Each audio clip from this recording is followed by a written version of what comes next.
self-esteem keeps you away from enjoying life, doing the things you love most, working towards your personal goal. You have a right to feel good about yourself. You deserve better. You deserve to be loved by other people. But you have to work on your self-esteem. Be inspired. Be enlightened in topics such as relationships, leadership, business, healthy living, and much more with your hosts, Dianankatha.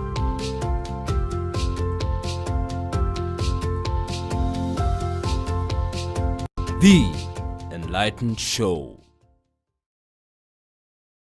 There's a saying that goes, there's no bigger enemy to a man than a man himself. And the importance of this topic is to discover the enemy within yourself, and that's low self-esteem. So guys, if you haven't subscribed to my YouTube channel, kindly subscribe. And for those who have been subscribing, thank you so much. Welcome back. Today we are going to be talking about low self-esteem. The problem with many people, they always portray what they want us to see, but they have a problem within themselves. Self-esteem is not all about self-love, self-worth, self-value. There's more to self-esteem. It's the ability, the competence to cope with basic life issues with the worth of happiness. And so today I'm going to be talking about two good things. One, I'm going to talk about the state of self-esteem. The second thing is to how to deal with low self-esteem. And finally, I'm going to conclude with some advice kama kawaida. And concerning the state of self-esteem, I want to define it like your self-esteem is based on something. So, there are some people who think they have high self-esteem. They boast they have high self-esteem. Let's see if your self-esteem is consistent or it's based on something else. If you boast you have self-esteem, today you are going to see the truth. If in real sense you have self-esteem, ama ni kifo unatuonyeshanga. The first state of self-esteem is shattered. Shattered means to be upset. And this type of individual, they normally feel unloved and valued. And this is because they are overwhelmed with shame and defeat. They normally call themselves the anti-fit. Because, there are some people your age mate, they have already succeeded. They have already acquired whatever they wanted in life. But for you, you haven't gotten that good job you wanted, or you haven't been married yet, or you haven't given birth the same way your age mate have already accomplished. So this makes you feel you are unfit. One thing concerning self-esteem, these are feelings and thoughts of feeling unloved and unworthy. It's not because it's a one-time feeling, it's something that is consistent. It's a feeling and thoughts that you're living with it over and over in your life. So this type of people, they normally feel that they have self-pity on themselves. They feel pity on themselves. They feel that they are no longer unloved, and they are very bitter people. If you ever seen these people, they normally very bitter with their life, and because of their defeat, because of the shame, and their life is paralyzed with shame and stress all over. So this is a state of self-esteem because of people around you, or your age mate, or your peers. You're not in the same pace, you're not in the same category. One thing I want to tell you is that someone else's success doesn't define your failure. Someone can succeed, but you have your own pace. All in all, you're going to succeed. The second state of self-esteem is venerable state of self-esteem. This kind of people, they normally portray positive self-image. Don't confuse between self-image and self-esteem. Self-image is how you see yourself, is your general appearance, your capability, your personality. So the reason their self-esteem is vulnerable is because of the risk of fear, defeat, and embarrassment. Their self-esteem is dependent on their success and recognition. Have you ever seen those people in high school when you defeat them in mathematics, and that's the first time you've defeated them in mathematics, they'll never talk to you?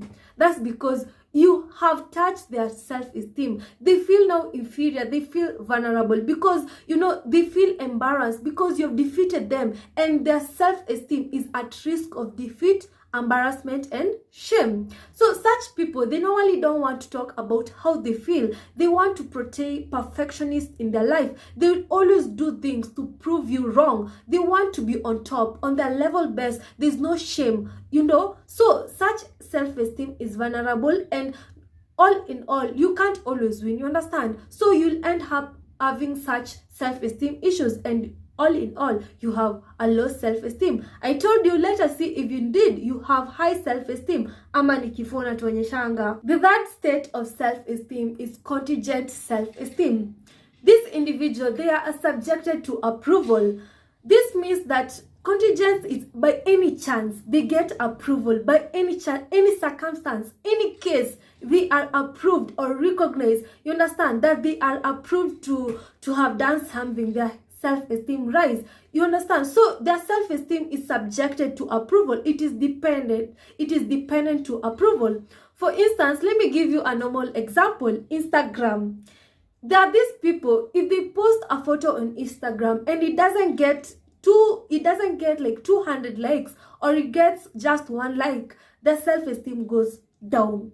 But if they now get this photo and it gets 200 to 500 likes, their self-esteem goes high. So you see these people, like today you post a normal pose, like your facial, your smile, you see it doesn't get a lot of like.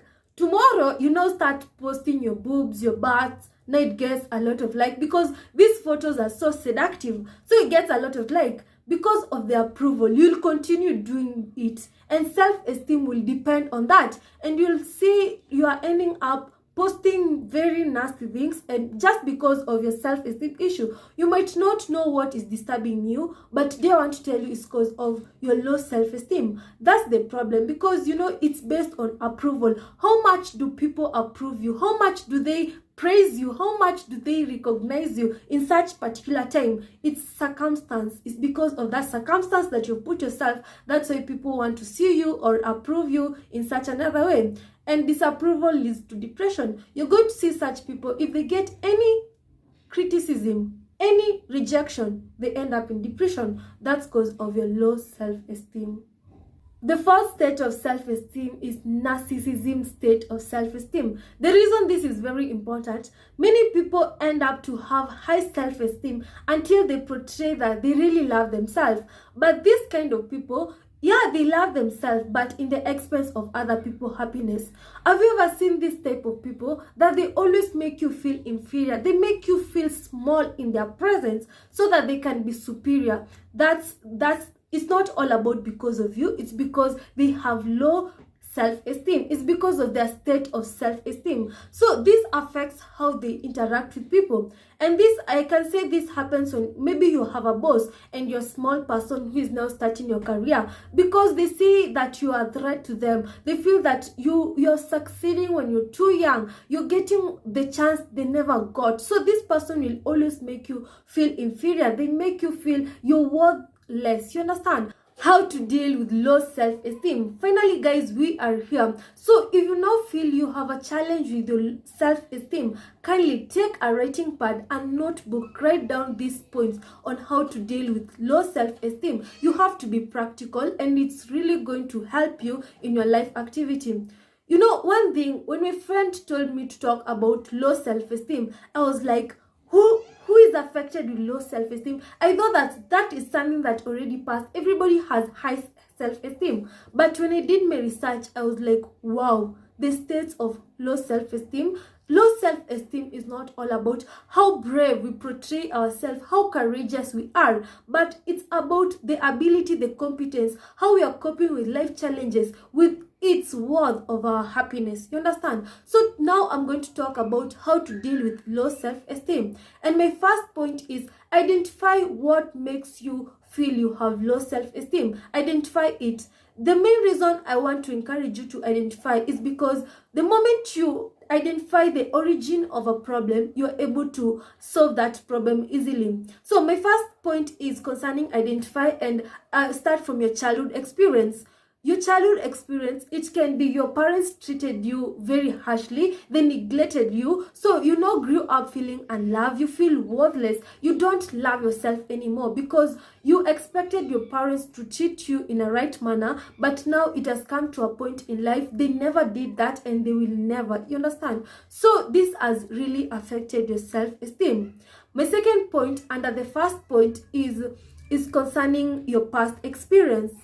Concerning your past experience, this is very delicate. You may have undergone an abortion, you may have been raped, you may have done a mistake that you haven't healed from that mistake, and now it's affecting your self-esteem. Guilt is really eating you up. So when you understand what makes you feel whatever you feel concerning your past experience, you are able to come out of it easily. One thing, many people put it in their subconscious mind. They tend to behave as if nothing happened, but any action you do, it is a reflection of your subconscious thoughts. So anything that you do, you see, wow, I didn't see this coming. This is because you've stored many things in your subconscious thought, and they will always reflect towards your daily life activities when you do some activities, and you can see this is affecting you as an individual. So this kind of people, you normally use this defense mechanism so that you won't face the problem, so that you won't feel the shame anymore, because you have covered up whatever you don't want other people to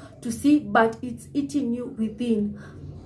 My third point, concerning the same point, you might now have grown up to this girl who had a very nice childhood experience, has grown up with a good past experience, but now you are in a relationship, or you were in a relationship, but now you found that this man or girl, they told you nasty words that you can't be able even to tell other friends what they told you. Now you feel, and now this affects your self-esteem. You understand? Because relationship, love, it's about the heart, and when your heart is affected, that's why the Bible says, guard your heart with all diligence, because out of the heart it comes from life issues. So most of the time, any issue that affects you from within is from the heart. Your mind won't affect you. You will think anything, but the mind can't get hurt. It's the heart. That's why we face heartbreak. You have never heard about mind break, because many things comes out of the heart. So you are in love, and now your love life didn't go well. There are some things happened in that love life of yours,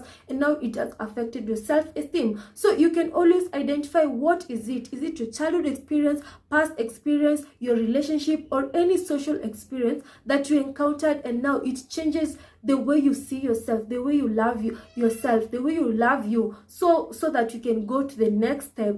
The second point is writing down. Writing down is a way of expressing yourself. It is a journey to acceptance. You have to be genuine with yourself when you're writing down. So when you're writing down, you can be emotional, you can cry. It's okay to be emotional, because you're facing a reality. So the moment you write down, make sure you write each and everything, how you feel. Express yourself on that piece of paper. You don't have to keep it. You can take it and burn it. You can throw away. It's a way of letting go of your emotion. This is very important. Write down how you feel so that you can be able to accept it. And that goes to my third point, acceptance. Concerning acceptance, accept yourself the way you are. It can be your body size, your self-image, your past mistake, your situation. Accept it. Sometimes in life, you don't have to always restart your life over and over. Each and every day you're opening a new chapter of a book. You're opening chapters and chapters. No. Sometimes in life, you have to embrace your mistake. Be responsible of whatever you did. That's acceptance. One thing concerning acceptance, it's all about accepting your past mistake and planning for the future. And another thing, always learn to forgive yourself. Forgiveness is another important thing when you want to accept what you did, because you can't always live in denial. This will always affect you. Forgive yourself the same way you beg someone else to forgive you. Beg yourself to forgive yourself. You understand? So forgiveness will make you it will help you accept and move on. You rather accept and move on other than living in denial and being stagnant in life. So learn to accept. My fourth point is writing down your value and worth. This will remind you who you were before you encountered whatever situation that made you have low self-esteem. As you write down your value and worth, write down your achievement, your memorable days, your happy moments, what you used to do, what you used to achieve. This will help you understand how important you are in this life. It will help you discover your capabilities. If you ever did whatever you did those moments or those days, it will encourage you to do the same or to do more.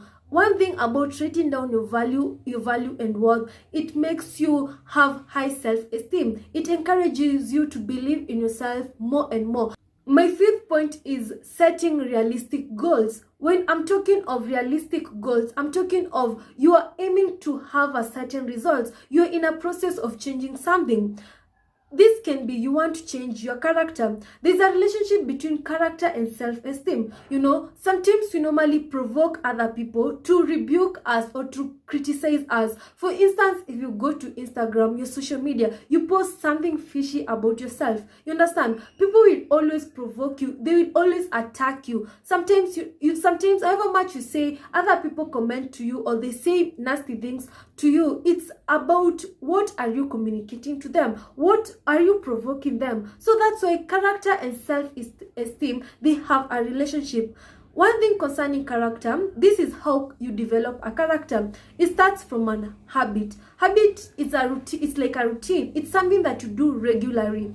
As it develops, it becomes a behavior. Behavior is your conduct. It's something that you personalize because you've been doing this thing over and over. It becomes part of you, and that's your behavior. That's so and so behavior. Concerning character, character defines you. It starts from behavior becoming part of you, and now character, it becomes how people define you. Most people will define you according to your character. As you set realistic goals, the word realistic is something that I want to emphasize. Don't fake it until you make it. You have to be real with yourself.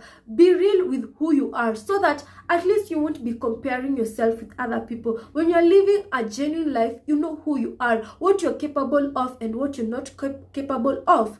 Change the type of friends. They can affect your self-esteem. If you see this squad you can't fit in, and don't just fix yourself where you can't. You know yourself, so you know your lane, you know your boundaries. Change your character, behavior, set goals, your purpose, set what you want to achieve by end of this. What is this that is affecting your self-esteem? If it's your career, look at how you can improve it. Set goals that will enable you to improve. One thing I don't want to entertain, if it's something that you see it is a criticism and inside there's a true in it, kindly learn from it. It's very important. My sixth point is to be patient with yourself. The patience of a mother to a child. The same way your mom was patient with you from the age of 0 years to 20 years to 30 years is the same patience that I require you to have. Sometimes you might be doing the same mistake, repeating whatever you said, I'll never do this, but because you lack patience, you give up. In each and everything you do, enjoy the process. It's very important. Be patient with yourself. Don't compare yourself with other people. The more you compare yourself with other people, that's the journey to failure. You end up comparing yourself, and people's success doesn't define your failure. If this person has succeeded, be happy they have succeeded. Your time is coming and people are going to be happy for you. So be patient with yourself and try to invest on yourself positively. Thank you for watching till the end. If you're outside there and you're struggling with low self-esteem issue, kindly practice each and everything that I've taught you today. You're going to see your life is progressing slowly by slowly. Learn how to accept who you are. Forgive yourself. Be patient with your growth, and this is going to help you. So thank you guys for watching. If you haven't subscribed to my YouTube channel, kindly subscribe. Let's learn together and you're going to grow together. Thank you so much. I love you guys. And the next topic will be about high self-esteem. I'm going to show you if you're making progress in your life, and also if you're not, I'll still be encouraging you. Thank you so much. If you know anybody who is struggling with low self-esteem, kindly share the video. Be your brother's keepers. Comment there and give me a thumbs up. Thank you guys. Bye bye. See you next time.